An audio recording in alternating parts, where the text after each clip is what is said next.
प्रभुं प्राणनाथं विभुं विश्वनाथं जगन्नाथनाथं सदानन्दभाजम्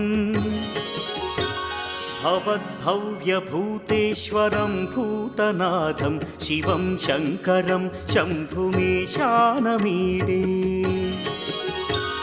गळेरुण्डमालं तनौ सर्पजालं महाकालकालं गणेशाधिपालम् जटाजूटगङ्गोत्तरं गैर्विशिष्यं शिवं शङ्करं शम्भुमीशानमीडे